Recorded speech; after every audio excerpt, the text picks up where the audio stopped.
నారా చంద్రబాబు నాయుడు గారు మరి ప్రజలు ఆశీర్వదించారు.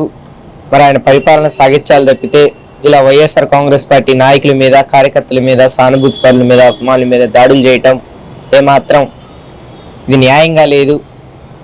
మరి పెద్ద ఆయన నాలుగోసారి గెలిచాడు ముఖ్యమంత్రిగా.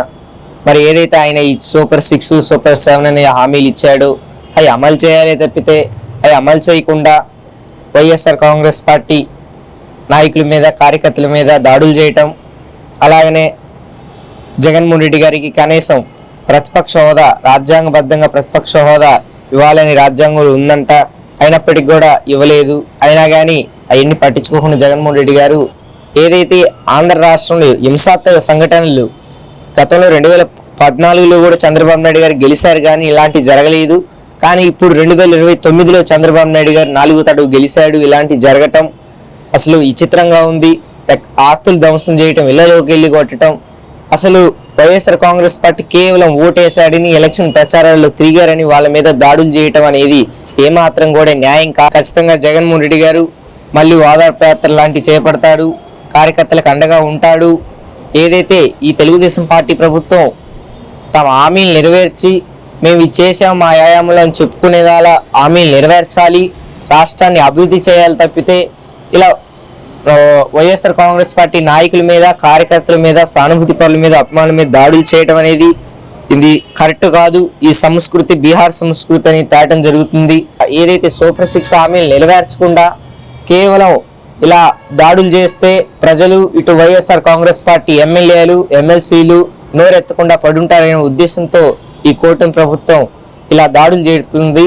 అయినప్పటికీ కూడా వీళ్ళు ఎన్ని దాడులు చేసినా, ఎన్ని విధ్వంసాలు చేసినా పైన దేవుడు అనేవాడు ఒకడు ఉంటాడు.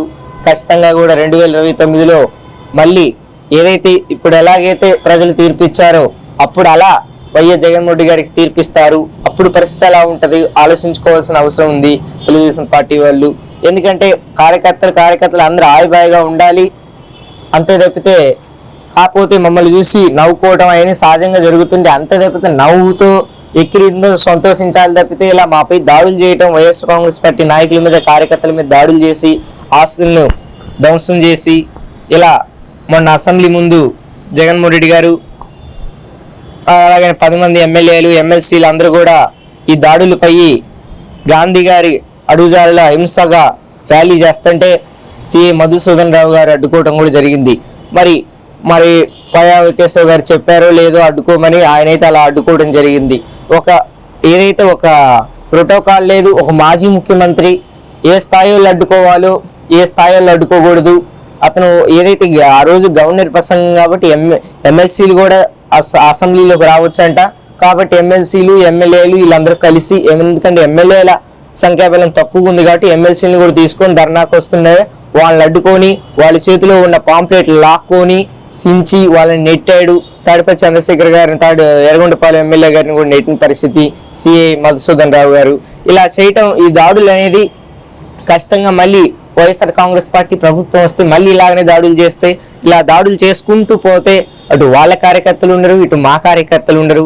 కాబట్టి ఈ సంస్కృతిని వెంటనే ఆపేయాలని, దీని మీద వెంటనే ఎంక్వైరీ చేయాలని రాష్ట్ర ముఖ్యమంత్రి నారా చంద్రబాబు నాయుడు గారిని కోరుతూ వెంటనే మీ కార్యకర్తలు కానీ, మీ నాయకులకు కానీ చెప్పి ఈ దాడుల సంస్కృతిని ఆపండి, దయచేసి అక్రమ కేసులు, ఈ దాడులు అన్నీ ఆపండి, పరిపాలన సాగించండి, మాకు ప్రత్యేక హోదా మన రాష్ట్రానికి తాండి, మాకు ప్రతిపక్ష హోదా కూడా ఇవ్వలేదు, అయినా కానీ మేమేం అడగట్లేదు. కానీ ఈ దాడులు అనేది చేయటం సంస్కృతి, ఇది మంచి సంస్కృతి కాదు, ఇది మంచి సాంప్రదాయం కాదని కూడా నేను చంద్రబాబు నాయుడు గారికి మనవి చేసుకుంటున్నాను. మీరు ముఖ్యమంత్రిగా గెలిచారు, ప్రజలు మిమ్మల్ని ఆశీర్వదించారు, మీరు మోడీ గారితో పొత్తు పెట్టుకున్నారు, ప్రజలు మిమ్మల్ని ఆశీర్వదించారు. ఖచ్చితంగా కూడా ప్రజలకి మేలు చేసే, వాళ్ళకి మంచి చేసే కార్యక్రమం చేయాలి తప్పితే ఇలా వైఎస్ఆర్ కాంగ్రెస్ పార్టీ నాయకుల మీద, కార్యకర్తల మీద, అభిమానుల మీద వైఎస్ఆర్ గారి విగ్రహాలను ధ్వంసం చేయటం. గతంలో వైఎస్ఆర్ కాంగ్రెస్ పార్టీ ప్రభుత్వం ఉన్నప్పుడు ఏనాడైనా కానీ ఎన్టీ రామారావు గారి విగ్రహాల జోలి పోలా. ఇంకా జగన్మోహన్ రెడ్డి గారే ఈ కృష్ణా జిల్లాని ఎన్టీఆర్ జిల్లా అని పేరు కూడా పెట్టారు. ఎందుకంటే ఎన్టీ రామారావు గారు అంటే జగన్మోహన్ రెడ్డి గారికి కానీ, వైఎస్ఆర్సీపీ కానీ ఎంతో గౌరవం. ఎందుకంటే ఆయన పెద్ద ఆయన, మంచివాడు, మంచి చేశాడు ఆయన హయాంలో అనేది ఎన్టీ రామారావు గారు అంటే అంత గౌరవం.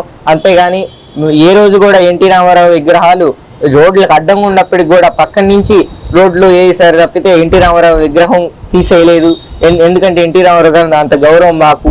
మరి రాజశేఖర రెడ్డి గారి విగ్రహాలు తగలబెట్టడం, విధ్వంసాలు చేయటం, ఊళ్ళల్లో తరిగి కొట్టడం, ఇళ్ళల్లో కొట్టడం, ఇలాంటి దాడుల్ని సంస్కృతిని వెంటనే ఆపేయాలి. గవర్నర్ గారు కూడా మరి చూడాలి, దీని మీద ఎంక్వైరీ వేయించాలి. ముఖ్యమంత్రి చంద్రబాబు నాయుడు గారు, డిప్యూటీ సీఎం పవన్ కళ్యాణ్ గారు కూడా వీటినన్నిటిని వెంటనే ఖండించి దాడులు ఆపవలసిందిగా నేను YSR Congress party social media కార్యకర్తగా మిమ్మల్ని నేను కోరుతూ సెలవు తీసుకుంటున్నాను. నమస్కారం.